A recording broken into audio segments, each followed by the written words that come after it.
बनवले हे डिवाइन. फुले फळे सर्व पिकांसाठी उपयुक्त हे डिवाइन.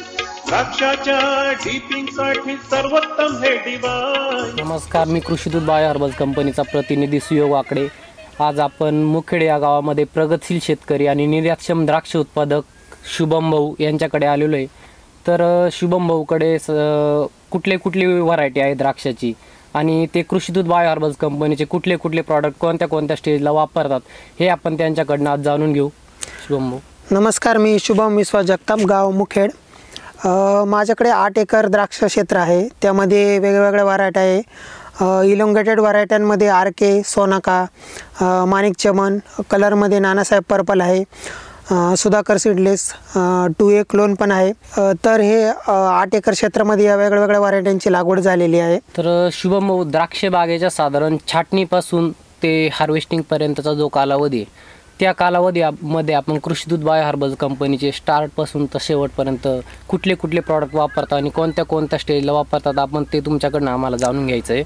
तर आपण साधारण छाटणीनंतर सुरुवातीला पोंगा स्टेजपासून आपली सुरुवात होते, तिथून पुढे आपण कसे औषधं वगैरे वापरलेले. आपण छाटणी घेतल्यानंतर आर्लीच्या प्लॉटांमध्ये जी अडचण येते, गड जिरायचे प्रमाण किंवा बाळीवर जायचे प्रमाण किंवा गड पांढरा राहणे आणि नंतर तो फेलच्या टायमाला बाळीवर जातो, त्यासाठी आपण कृषीदूत बायो हर्बल्सचं एक्सपो प्लस हे प्रोडक्ट वापरतो. टिपाला 25 ते 30 मिली 52-34 किंवा SOP बरोबर घेऊन हे प्रोडक्ट आपण 1 ते 2 फवारणी घेतो. यामुळे गड जिरण्याचे प्रमाण थांबून जाते, गडांचा काउंट जास्त भेटतो फेलला, पानांचा थिकनेस वाढतो, पानं रफ होतात, डावणीसाठी पण त्याचं पान रफ झाल्यामुळं प्रोटेक्शन भेटतं. त्यानंतर आपण फेलनंतर जो आपल्या फेल काढल्यानंतर जो गडांचा काउंट भेटतो आपल्याला एक्सप्लो प्लसचा, काही ट्रायल्समध्ये असं पण दिसून आलं की जिथं एक्सपो प्लस फवारणी घेतलेली होती तिथं फूट पण चांगली होती, फुटीचा शेंडा पण चांगला भेटला आणि जे बारीक गड जिरून जातात त्यांचं प्रमाण पण कमी झालं आणि छोटे गड जे असतात ज्यांना शोल्डर्स नसतात, पाकळींमधले अंतर म्हणजे पोग्यापासून तर फेलपर्यंत जी गडाची डेव्हलपमेंट व्हायला पाहिजे ती आपल्या एक्सपो प्लसच्या फवारणीमुळे होऊन गेलेली. अच्छा, म्हणजे साधारणतः एक्सपो प्लसचा स्प्रे घेतल्यानंतर जे कमकुवत गोळीगड वगैरे होते ते 100% स्ट्रॉंग झाले. त्यानंतर आपण जेव्हा फेल वगैरे काढतो तर फेल काढल्यानंतर एकंदरीत तुम्ही झाडावरती घडांची किती संख्या वगैरे ठेवली होती? आता आम्ही ट्रायल्स बसवलेल्या होत्या, त्यामध्ये जिथं एक्सपो प्लस फवारलं तिथं निश्चितच घडांचा काउंट जास्त भेटला. त्यामध्ये आम्हाला असं दिसून आलं की 2 काडीला 2-3 गड असे राहिले आणि जिथं फवारणी नव्हती केलेली तिथं बरेचसे जे छोटे गड आहे ते वातावरणामुळे आणि छोटे असल्यामुळे किंवा पांढरे असल्यामुळे हे जिरून गेले, तिथं गडांचा काउंट आम्हाला कमी भेटलेला आहे. बरोबर. तर साधारण फेल काढल्यानंतर आपल्याला जे सिलेक्टेड आपण काडीवरती 1 किंवा 2 गड वगैरे ठेवले, त्यानंतर आपली कळी डिप म्हणतो आपण किंवा पहिली डिपिंग घेतो, त्या डिपिंगचं नियोजन आपण कसं केलं होतं? आता फेलपासून तर पहिल्या डिपिंगपर्यंत डावणीसाठी आपण परफेक्ट 40 ओरेकलचे 2 एक स्प्रे घेतो. त्यामुळे आता परफेक्ट 40 हे potassium salt of phosphonic acid आणि विथ आपण यावर्षी कॉपर पण ॲड केलेलं आहे, त्याचं पण डावणीसाठी, करप्यासाठी आणि एक झाडामध्ये एक इम्युनिटी आणि पान जे रफ व्हायला पाहिजे ते त्याच्याने होऊन जातं ओरेकल आणि परफेक्ट 40मुळे. आणि पोटॅशियम सॉल्ट ऑफ फॉस्फोनिक ॲसिडचं असं आहे की आपण त्याचा pH हा न्यूट्रल पाहिजे, तर त्या हिशोबाने हे परफेक्ट 40 एक चांगलं सॉल्ट ऑफ फॉस्फोनिक ॲसिड आहे. आणि नंतर पहिल्या डिपला आपण अर्लीच्या प्लॉटांची 20 ते 25 आणि लेटच्या प्लॉटांची 30 ppm पर्यंत GA डिप घेतो. त्यामध्ये आपण pH रेड्युसर वापरतो, जे pH कमी करण्यासाठी आणि जसा pH येईल त्यानुसार आपण ते वापरतो. त्याच्यानंतर पाकळीतलं अंतर वाढवण्यासाठी डिवाइन किंवा डिवाइन अल्ट्रा आणि एखादं बुरशीनाशक घेऊन आपण पहिली डिप घेतो. अशा पद्धतीने आपण. बरोबर. साधारण तुम्ही पहिल्या डिपिंगमध्ये डिवाइन जे वापरता तर त्या डिवाइनचे रिपोर्ट तुम्हाला कसे येतात? आता डिवाइन सांगायचं झालं तर डिवाइन हे 20% बेसिल म्हणजे तुळशीचा अर्क आहे. जसं आता तुळस जशी मानवांना जशी गुणकारी आहे तशी झाडांना पण आहे. डिवाइन वापरल्यामुळे पाकळीतले अंतर वाढतं, सेटिंग जाड मिळते. त्यानंतर जी गळकूज होती दोड्याच्या आधीची किंवा जी दोडा गळायला सुरुवात होती ती गळकूज आपली बागेत होत नाही. त्यानंतर तुळस ही एक इन्सेक्ट रिपेलंट आहे, त्यामुळे आपली जी बारीक काळी येते किंवा थोड्या दिवस ते थ्रिप्स आपण म्हणतो थ्रिप्स साठून गेलं बागात पहिल्या डिपच्या आसपास, तर तिथं आपल्याला इन्सेक्ट रेपेलंट म्हणून डिवाइन काम करतं. आणि एक अशी एक हिरवेगारपणा आणि लूज घड, मऊ घड जी तुम्ही हातावरती फिरू पण शकता, अशा पद्धतीने लूजपणा या डिवाइनमुळे येतो. ही डिवाइन अल्ट्रा आणि डिवाइन वापरल्यामुळे येतो.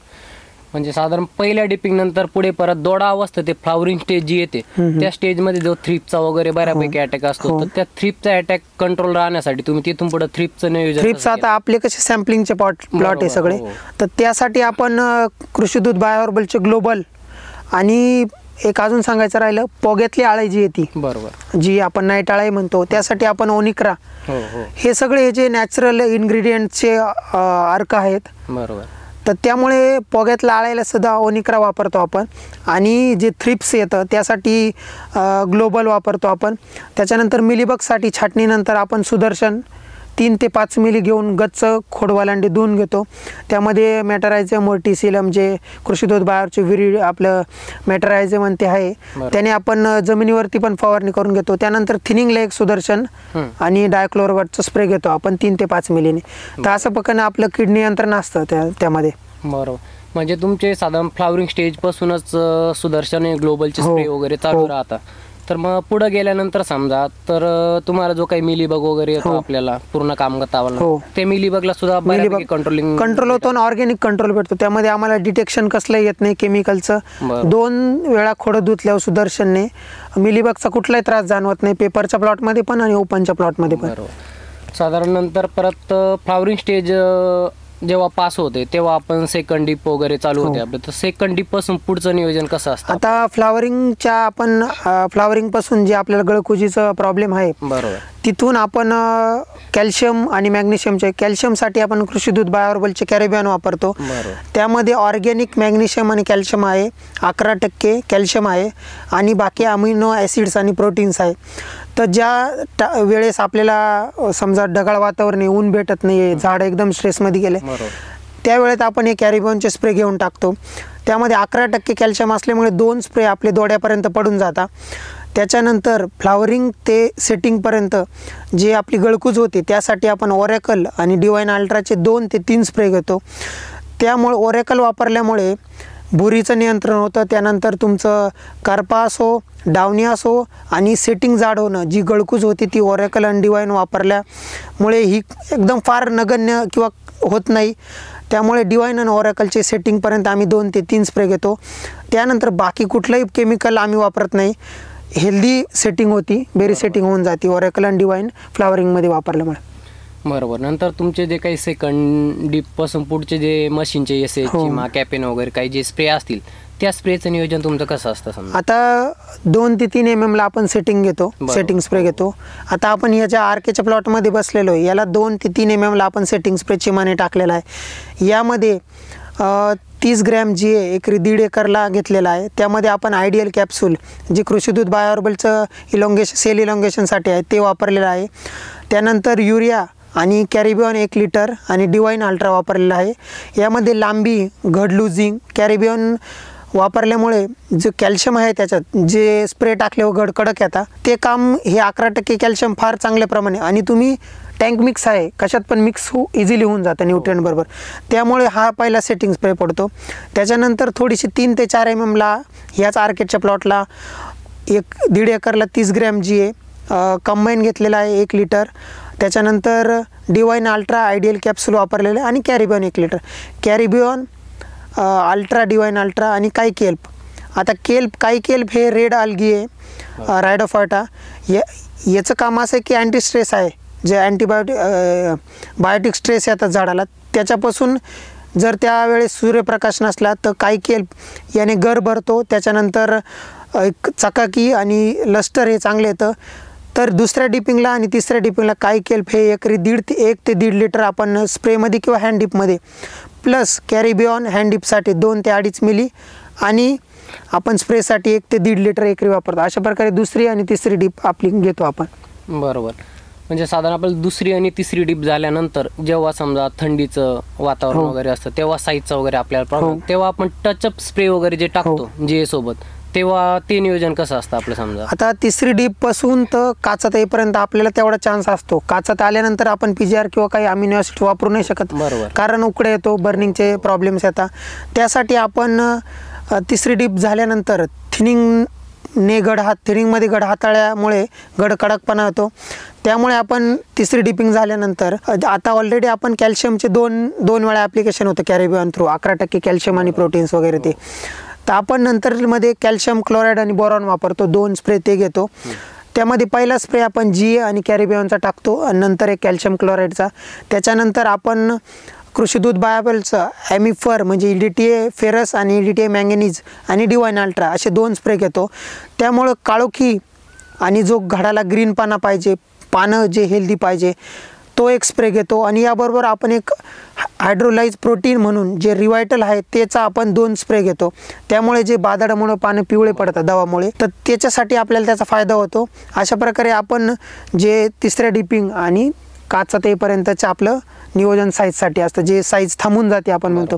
त्याच्यामध्ये एक ॲप्लिकेशन आपलं थंडी जर जास्त असली तर ऑर्गॅनिक सल्फर, आपलं सल्फा प्रोडक्ट आहे 20%, आपण ते आणि ह्युमिक प्लस म्हणजे पोटॅशियम ह्युमेट आपण त्याच्या आळवणी करून घेतो. प्लस त्याच्याबरोबर कॅरिबियन पांढरी मुळीसाठी त्याचे पण एक 2 ॲप्लिकेशन ड्रिपद्वारे किंवा शक्य झाल्यास आळवणी करून घेतो. अशा प्रकारे तिसऱ्या डिपिंगपासून तर काचात येईपर्यंतचं आपलं साईजसाठी नियोजन आणि विथ पानांचं प्रोटेक्शन पण. त्यामध्ये जर खूप बादड वाटलं तर तिथं पण ओरॅकल आणि परफेक्ट 40 म्हणजे पोटॅशियम सॉल्ट ऑफ फॉस्फोनिकचे 1 ते 2 स्प्रे घेतो. म्हणजे सेटिंगपासून किंवा सुरुवातीपासून तर आपलं इथपर्यंत तर बऱ्यापैकी ऑर्गॅनिकवर झालेलं आहे काम इथपर्यंत. बरोबर. म्हणजे साधारण पावसाळी वातावरण जेव्हा राहतं, ढगाळ वातावरण असतं, त्या काळामध्ये बऱ्यापैकी एक झाडाची काम करण्याची जी क्षमता असते ती पूर्ण मंदावलेली असते. त्या पिरियडमध्ये आपल्याला साधारणतः झाडाला ॲमिनो ॲसिडची वगैरे बऱ्यापैकी गरज, तेव्हा आपण कॅरेबेन वगैरे बऱ्यापैकी स्प्रे वगैरे वर होतात. तर त्याचे रिपोर्ट वगैरे तुम्हाला 100% चांगले येतात. त्यानंतर तुम्ही समजा कॅरेबियन ड्रिपमधून वगैरे 1 लिटर ड्रिपमधून पण देता. तर एकंदरीत ते सगळे स्प्रे झाल्यानंतर जेव्हा तुम्हाला साईज वगैरे खूप कमी वाटते, त्या पिरियडमध्ये तुम्ही परत अजून दुसरे काही ॲप्लिकेशन वगैरे घेता? ॲप्लिकेशन आपण ह्या ज्या 3 डीप आपल्या सायझिंगचे स्प्रे झाल्यानंतर आपण काही केल्प वापरतो. काही केल्पमध्ये तुम्ही कोणतं पण न्यूट्रिशन 13-0-45 मायक्रोन्यूटन असेल, आपला मॅक्रोन्यूटन अमिनो बेस मायक्रोन्यूटन कृषीदूत बायोहर्बलचं ॲमिमिक्स म्हणून काही केल्प आणि त्याचे स्प्रे घेतो. किंवा मग कॅरिबियन बरोबर आपण चिलेटेड कॅल्शियम किंवा मॅग्नेशियम देतो एक्स्ट्रा काळोखीसाठी. त्याच्यानंतर आपण कॅरिबियन हे ड्रीपमधून देतो. आता जमीन जर ऑलरेडी कडक आहे आणि मुळी जर ॲक्टिव्ह नाही आहे तर साईजला प्रॉब्लेम येतो. त्यासाठी आपण कॅरिबियनची आळवणी करून घेतो. प्रति झाडाला 2 मिली किंवा 1-1.5 मिलीपर्यंत असा डोस आपण देतो. ड्रिपनी देतो किंवा मग शक्य झाल्यास आळवणी करून घेतो. यामुळे अमिनो ॲसिड्स आणि प्रोटीन असल्यामुळं एक बॅक्टेरियाला खाद्य म्हणून पण काम करतं आणि कॅल्शियम पण ॲब्झॉर्प्शन पांढऱ्या मुळीद्वारे होऊन जातं. तर असं असतं कॅल्शियम हे एकदम बारीक मुळीद्वारे होतं, तर त्याच्याने बारीक मुळी वाढून आहे ते कॅल्शियम ऑब्झॉर्प्शन चांगलं होऊन जातं. एक कॅल्शियमचं न्यूट्रिशन क्रॅकिंगच्या दृष्टीनं कॅरिबियनद्वारे चांगलं होऊन जातं. बरोबर. साधारण त्यानंतर आपल्याकडं ज्या ब्लॅक व्हरायटीज आहे, त्या ब्लॅक व्हरायटीची कामगत आवरल्यानंतर आपल्याला बऱ्याच ठिकाणी ब्लॅक व्हरायटीमध्ये कलर येण्यासाठी किंवा शुगर वगैरे एकसारखे येण्यासाठी वगैरे आपण ते ॲप्लिकेशन वगैरे आपण कसं करता काय? आता कलर येण्यासाठी आपण बंच लिमिटेशनकडे जातो पहिले. बरोबर. आणि त्यानंतर जर बंच लिमिटेशन करून पण जर समजा हीट जास्त आहे, प्लांट स्ट्रेसमध्ये गेलेले किंवा खूपच थंडी बादड दव पडते, तर त्या टायमाला आपण बाग 70% लाल झाल्यापासून किंवा 30% आपण रंगीनचे स्प्रे सुरू करतो. तर रंगीनचे तिथून तर 15 दिवस हार्वेस्टिंगच्या आधी ते स्प्रे आपण 2 ते 3 स्प्रे किंवा 4 स्प्रेपर्यंत पण जातो. लेटचा काळीचा प्लॉट जर असेल ब्लॅकचा किंवा ऑक्टोबरच्या स्टार्टिंगचा तर तुम्ही 4 स्प्रेपर्यंत जाऊ शकता. आता रंगीन वापरल्यामुळं कलर डेव्हलपमेंट होतीच, ते एन्झाईम ते काम करतात. त्याबरोबर त्याच्यातून पोटॅश जे शेवटच्या टप्प्यात महत्त्वाचं आहे ते पोटॅश जातं, कॅल्शियम पण जातं जे क्रॅकिंगसाठी महत्त्वाचं आहे. म्हणजे एका प्रोडक्टमुळे तुमचे 2 ते 3 काम होऊन जातं आणि कलर डेव्हलपमेंट चांगली होती. जी अँथोसायनिन डेव्हलपमेंट व्हायला पाहिजे पटापटा, म्हणजे शुगर यायच्या आधो माल नरम न पडता जी डेव्हलपमेंट कलर डेव्हलपमेंट ती आपल्या रंगीन वापरल्यामुळे होऊन जाते. तर एकंदरीत आपलं जे सगळे कामगत वगैरे आवरल्यानंतर 70 दिवसाचा जो पुढला पाणी उतरेपर्यंतचा पिरियड आहे, तर बऱ्यापैकी शेतकऱ्यांना उकड्या आणि सनबर्निंग याचे मेजर प्रॉब्लेम येतात. तर सनबर्निंग आणि उकड्यासाठी आपलं काय नियोजन असतं? आता 70 दिवसानंतर आपण PGR बंद करतो सर्व, किंवा त्याच्या आधीच आपण वापरून घेतो. त्यामध्ये आपण 70 ते पाणी उतरेपर्यंत ही एकदम नाजूक अवस्था आहे. यामध्ये तुम्हाला बर्निंग उकड्या जाणू शकतो. तर यामध्ये असं आहे की उकड्या हा पुरा पाणी नियोजनाचा विषय आहे. मनी डिहायड्रेट झाला तर तिथं उकड्या येणार किंवा एक्सेस PGRमुळे येणार. पर बर्निंगपासून आपण प्रोटेक्शन करू शकतो. जे मनी ओपन ॲटमॉस्फिअरला किंवा ओपन एकदम सूर्यप्रकाशाला आहेत ते तिथं भाजून जातं. तर त्यासाठी आपण कृषीदूत बायोहर्बलचं विजन वापरतो. विजन हे सिलिकॉन फॉर्म्युलेशन आहे. यामध्ये तुम्ही पावडर फॉर्मचं पण वापरू शकता आणि लिक्विड फॉर्मचं पण वापरू शकता. तर विजन वापरल्यामुळे काय होतं, एक मण्यावरती कोटिंग येते. बरोबर. कोटिंग आल्यामुळे जो मनी कमी पाणी, समजा एखाद्या प्लॉटला ताण कमी किंवा पाण्याची गरज होती पण त्या दिवसात देता नाही आलं, तर द्राक्ष तर कच्चा आहे त्या टायमाला, तर तिथं ते पाणी नसल्यामुळे डिहायड्रेट होणार. तर विजन मारल्यानंतर काय होते, कोटिंग आल्यामुळं ते जे पाणी ट्रान्सपिरेशन होणार आहे ते कमी होतं, तेवढे दिवस निघून जाते. तर विजन वापरल्यामुळे बर्निंग 100% थांबते. एक्सपोज जे सन एक्सपोज घडे तिथं पण बर्निंग एकदम येणारच नाही तुमचे 3 स्प्रे झाले तर. पण आता त्याचं विजन वापरायचं कसं, विजन जर तुम्ही सकाळच्या दवात म्हणजे सकाळी 6, 6:30 ते 7च्या आत जर फवारणी केली विजन आणि ओरॅकलची एकत्र, तर त्यामुळे काय होईल, जे बादळाचं पाणी दवाचं त्यामध्ये हे मिक्स होईल. आपलं विजन आणि ओरॅकल त्या दवाच्या पाण्यात मिक्स होईल आणि जेवढं दव आपल्याला कव्हरेज देतं तेवढं आपण ट्रॅक्टरने घेऊ शकत नाही. म्हणजे दवाच्या पाण्यात विजन आणि ओरॅकल मिक्स होणार आणि जेव्हा पाणी वाळेल तेव्हा ते तिथं सेट होणार, एक कोटिंग तयार होणार. म्हणजे दवामध्ये फवारणी केल्यामुळे विजन आणि ओरॅकलची, त्यामुळे काय होणार, जे मण्याच्या वरतून पण आपल्याला त्याचं इफेक्ट दिसणार आहे, वण्याच्या वरतून. तसं तुम्ही जर वातावरण कोरडं असले ओरॅकल विजनची जर फवारणी केली तरी पण ती इफेक्टिव्ह आहे. पण जर दवात आणि सकाळी दव असताना तुम्ही जर ओरॅकल विजन मारलं तर तिथं तुम्हाला बर्निंगला 100% फायदा होणार. जे मनी डिहायड्रेट होऊन वाळून जाता किंवा जे आपण भाजून जाता म्हणतो, तिथं तुम्हाला ओरॅकल आणि विजनचे स्प्रे घेतल्यामुळं फरक पडेल. त्यामध्ये असं आहे की सारखं दव पडलं आहे तर तिथे तुम्हाला नंबर ऑफ स्प्रे वाढवायला लागतील. कारण आता ही सोल्युबल गोष्ट आहे, तिचं पण इफेक्ट कमी होणार, जास्त दव पडून धुतल्यासारखंच होणार ते. तर तिथं तुम्हाला नंबर ऑफ स्प्रे वाढवणं गरजेचं आहे. म्हणजे जर तुमचा काचाचा पिरियड आहे सारखं दव पडते तर तिथं तुम्ही 3 स्प्रे मारले तर एखादा एक्स्ट्रा मारा. कारण जेवढी तुम्ही काचाच्या पिरियडमध्ये एक कोटिंग मेंटेन ठेवाल त्यात घडावरती, तेवढं तुम्हाला त्याचा फायदा होईल. त्यासाठी तुम्ही ओरॅकल आणि विजन, ओरॅकल 1 ते 1.5 मिली, विजन 3 ते 5 मिलीपर्यंत जशी तुमच्या बागावरती प्रॉब्लेम दिसेल त्यानुसार तुम्ही वापरू शकता.